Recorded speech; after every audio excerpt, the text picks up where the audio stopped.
In fact, our projection is that basically over the next year or two, probably, the gold miners will triple in performance relative to gold. They're far better place to be. Silver will at least double in performance, if not more, than gold in this next phase. So yeah, gold is the mama, and when it comes out of this range-bound situation, it's been in since April, people will wake up and say, my golly, that's, I got to get in, 2,500, 3,500 gets taken out, for example. Then they'll wake up. Momentum says, don't wait, already be there. But gold isn't the place to be. This time around, it's going to be, well, momentum already broke out of its, what you call a sleepy range, yet a positive trend. Go back to 2015 low, and this is, most people wouldn't believe this, even up through January, before we started to explode recently, GDX was matching, if not beating, what gold had done since the late 2015 lows. People don't recognize that because in 2020, we had a surge where the miners beat the pants off gold. But then since mid-2020 through 23 and into 24, they underperformed. In other words, they went up, but they didn't go up as much as gold. And then suddenly in March of 24, Gold investors, listen carefully. Michael Oliver just revealed a prediction that could flip the market upside down. Forget gold for a moment, because he says the real money will be in miners set to triple and silver ready to explode past gold in the next phase. Once gold rips through $2,500 and rockets toward $3,500, the crowd will panic to get in. But by then, the smart money will already be gone. This isn't just another forecast. This could be the biggest wealth shift in precious metals we've seen in decades. Stay tuned. You don't want to miss this. Put out a report saying gold then was pushing at 2,000 again, which it had done multiple times. We said, okay, we're waking up. Things are going to take off. And we did. And in layers too. There's a point at which you don't go in layers anymore. There's a point at which finally the incremental ends and you go into more chaos, more vertical nature. And that's largely due to these other markets. But yeah, the gold miners have already broken out. When you look at it, even if you look at a price chart, take a SIL, for example, silver gold miners ETF or GDX. Go back to the 2011 high, you'll see the drop. And you could draw a line across GDX, for example, that comes through at, let's say $43, $44 area. There was a low that came off the high in 2011, then bounced around that level, and then went through it. And after that, you spent years trying to get back up through it. Okay. You got up through it months ago. So even price broke out. Momentum already said before that you're gonna do it. SIL, for example, even has a more pristine base on a price chart. Again, momentum spoke before this. But if you look at a SIL chart, go back 10 years, you'll see the same level hit. We blew through that a month or two ago. And we've gone vertical since. So it's really a fresh breakout for the miners when you look at the price charts. It's not something aged that needs to correct. And we're gonna, no question in my mind, we're gonna take out the 2011 highs in GDX and SIL, etc. And you can see the percent further gain that involves, which is not actually any more dramatic because we've already gained a lot. But that'll just put them, back above what gold was at 1,920 in 2011. It was above there in 2020. It got up to 2,070 or something. So they're finally catching up to gold in terms of their own historic prior price highs. But I think they're going to lead from here on out in terms of percent gain.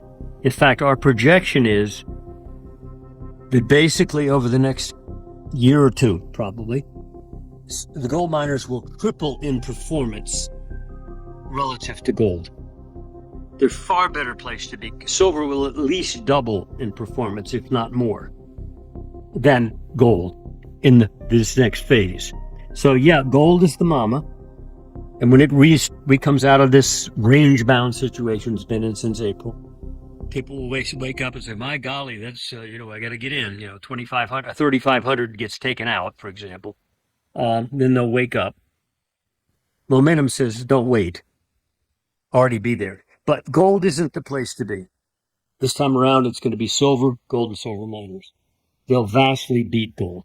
And when you pierce a hole in the price action of the stock market, which momentum says you're already broken, price is teasing you with a marginal new high. It did the same sort of process of a marginal new high in late 2007, of a marginal new high in mid-2000, after we put out a sell signal in January 2000, made a marginal new high. But it was false. Momentum said, no, you're broken. Sorry, guy. Price went up and said, oh, it made a new high. It was a trap. And I think, and also we had those rate cuts, as we talked about earlier. I think we're in the same position now. The issue is when you start to break that beast, right now, the only thing the average middle-class guy on up has to smile about is, hey, my 401k, my retirement account. It's, oh, boy, it made a new high, because if it's linked to the S&P, let's say. They're smiling. It's the only thing they can smile about. Consumer prices are about to reassert themselves. Our work on the Bloomberg says you're about to have another upwave in commodities, particularly gasoline. Be a politically sensitive upside. Right. Possible risk in the bond market to spark the stock market. So in other words, you could upset a lot of notions with breaking the stock market and helping accelerate the money flow. Like you said, it's trivial. But I bet that you got to get GDX above the 2011 high, which is not all that far above us right now, and SIL and so forth.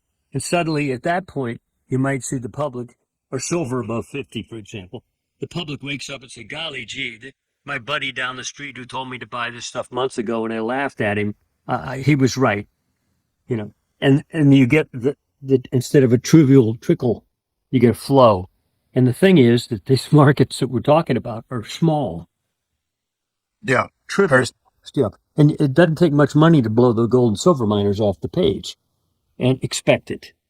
Because we're down to, there's very few alternatives, if any, that compare to the monetary metals, especially when we break the equity markets. 2000, the stock market top, gold was bottoming. 2000 to 2002, it went down. S&P went down 50%, NASDAQ 100 went down 82%. Gold rose all during those years. In fact, continued up through 2011.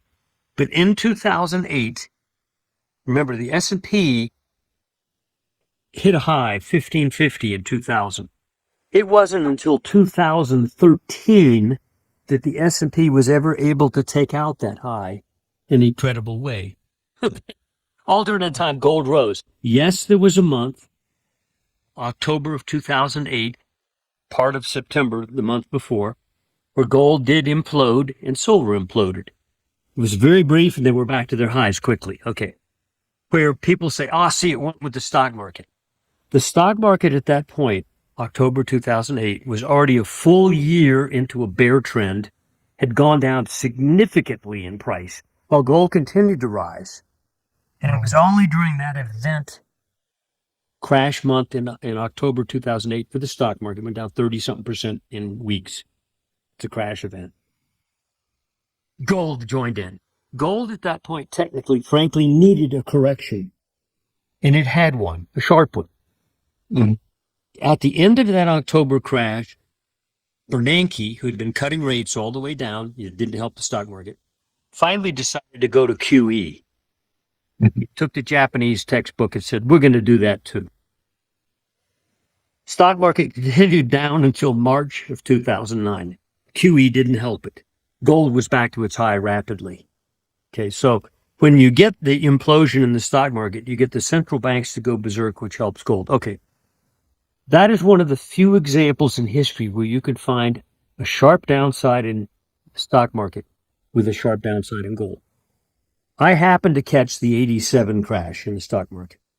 It was 35% in a matter of 2 weeks, S&P. Gold rose 7% in the same 2 weeks. Okay? Wow. Okay, now look at this year. Wasn't a crash, but the S&P dropped 21% from its January high to its April low. A lot of that compressed in the final few weeks, so fairly dramatic. Gold rose all during that time, dramatically. Okay? So if you said, the stock market's going to break sharply, I better get out of gold, you missed the move. Mm-hmm. So it's a historical error. There are rare events. And frankly, I don't expect in the stock market, broadly speaking, now there's certain other areas I do. I don't expect a crash event in the stock market. They're rare to see them in bear markets. 2000, 2002, there was never a crash event. Right. And only a year after the high in the 2008 bear did you get a crash event. Okay. Most of the bear markets are just, they're more laborious. Now, there are certain areas in the stock market that could create some crash events, internal sectors or stocks and so forth, but that's not the broad market. I don't think we're going to have that. I think the main issue is the panic of the central banks, not just ours, but others, that help the monetary flow. Yeah, from 2000 to the present, we've had some big down moves since then, but it's been a net up. And like I said, from 2000 to the present, gold's up 11-fold. Okay, nothing compares. Okay, S&P doesn't compare. So as an asset to invest in, to hold value, to gain money, that's it. And it continues to be. It will continue. It's been around 3,000 years as money. It ain't going away. And Bitcoin ain't going to replace it. I'll talk about that in a little while. But anyway, that's the situation we're facing. And once you can exaggerate it by pricking the stock market to the point where the price guys say, oops, we were wrong.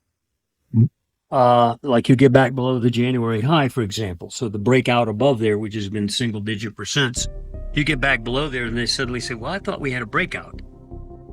Instead, it's another one of those Vanguard launches back in the 1950s, vertical and then fell back to the launch platform. Okay.